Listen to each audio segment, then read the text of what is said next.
ಎಲ್ರಿಗೂ ನಮಸ್ಕಾರ. ನಮ್ಮ ಅಡುಗೆ ಚಾನೆಲ್ಗೆ ಸ್ವಾಗತ. ಇವತ್ತಿನ ವಿಶೇಷ ಗರ್ಗರಿಯಾಗಿರೋ ಅಂಥ ಮಸಾಲೆ ರೊಟ್ಟಿ ರೆಸಿಪಿ ತುಂಬಾ ರುಚಿಯಾಗಿರುತ್ತೆ, ಟೇಸ್ಟಿಯಾಗಿರುತ್ತೆ. ಎಲ್ಲರ ಫೇವ್ರೆಟ್ ರೆಸಿಪಿ ಕೂಡ. ಒಂದು ಸಲ ಟ್ರೈ ಮಾಡಿ. ಮೊದಲನೇ ಸ್ಟೆಪ್ಪಲ್ಲಿ ದೊಡ್ಡದಾಗಿರೋದು ಬಟ್ಲು ತೊಗೊಂಡಿದ್ದೀನಿ.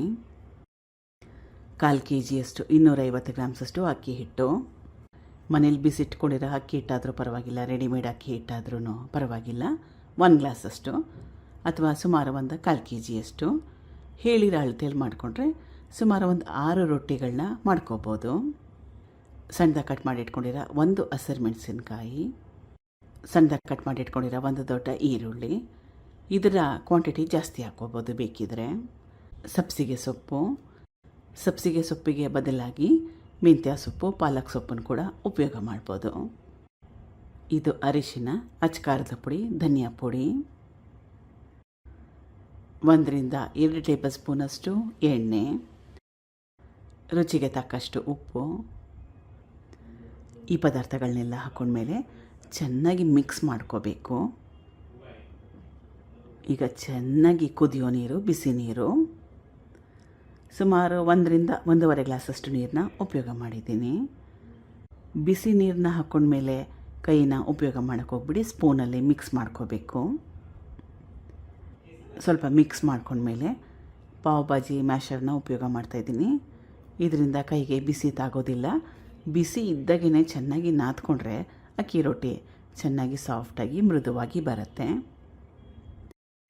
ಸ್ವಲ್ಪ ಮಟ್ಟಕ್ಕಷ್ಟು ತಣ್ಣಗಾದ್ಮೇಲೆ ಕೈನ ಉಪಯೋಗ ಮಾಡಬೇಕು. ನಾದ್ಕೊಂಡಿದ್ದಾಗಿದೆ. ರೆಸ್ಟ್ ಮಾಡೋ ಅವಶ್ಯಕತೆ ಏನಿಲ್ಲ, ತಕ್ಷಣವೇ ರೊಟ್ಟಿಗಳನ್ನ ಮಾಡ್ಕೋಬೋದು. ನಾನು ಪ್ಲಾಸ್ಟಿಕ್ ಕವರ್ ಮೇಲೆ ಮಾಡ್ಕೊಳ್ತಾ ಇದ್ದೀನಿ. ಬಾಳೆ ಎಲೆ, ಬಟ್ಟೆ ಮೇಲೆ ಅಥವಾ ರೊಟ್ಟಿ ಪೇಪರ್ ಅಂತ ಬರುತ್ತೆ ಅದರ ಮೇಲೆ. ರೊಟ್ಟಿ ಮಿಷಿನಲ್ಲಿ ಕೂಡ ಮಾಡ್ಕೋಬೋದು. ನಿಮಗೆ ಯಾವ ರೀತಿ ಸುಲಭ ನೋಡಿ ಆ ರೀತಿಯಾಗಿ ರೊಟ್ಟಿನ ಮಾಡ್ಕೊಳ್ಳಿ. ಹಿಟ್ಟನ್ನ ಚೆನ್ನಾಗಿ ನಾದ್ಕೊಂಡ್ರೆ ಎಷ್ಟು ತೆಳುವಾಗಿ ಬೇಕೋ ಅಷ್ಟು ತೆಳುವಾಗಿ ರೊಟ್ಟಿನ ಮಾಡ್ಕೋಬೋದು. 2 ಕಡೆ ಚೆನ್ನಾಗಿ ಬೇಯಿಸ್ಕೋಬೇಕು. ಮೇಲ್ಗಡೆ ಈ ರೀತಿಯಾಗಿ ಸ್ವಲ್ಪ ನೀರನ್ನ ಸವರ್ಕೊಂಡ್ರೆ ರೊಟ್ಟಿ ಚೆನ್ನಾಗಿ ಬರುತ್ತೆ, ಒಣಗೋಗೋದಿಲ್ಲ.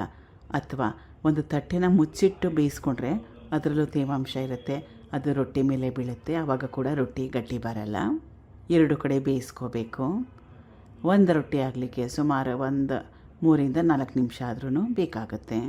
ಇದಾಗಿದೆ. ಇವಾಗ ಮಿಕ್ಕಿರೋದಕ್ಕೆ ಸೇಮ್ ಪ್ರೊಸೆಸ್ನ ಫಾಲೋ ಮಾಡಿ. ಈಗ ಬಿಸಿಯಾದ ರುಚಿಯಾದ ರೊಟ್ಟಿ ರೆಸಿಪಿ, ಮಸಾಲೆ ರೊಟ್ಟಿ ರೆಸಿಪಿ ರೆಡಿಯಾಗಿದೆ. ಒಂದು ಸಲ ಈ ರೀತಿಯಾಗಿ ಒಮ್ಮೆ ಟ್ರೈ ಮಾಡಿ. ಕಡಲೆ ಬೀಜದ ಚಟ್ನಿ ಜೊತೆಗೆ ಸರ್ವ್ ಮಾಡಿದ್ದೀನಿ. Thank you for watching. ಧನ್ಯವಾದಗಳು.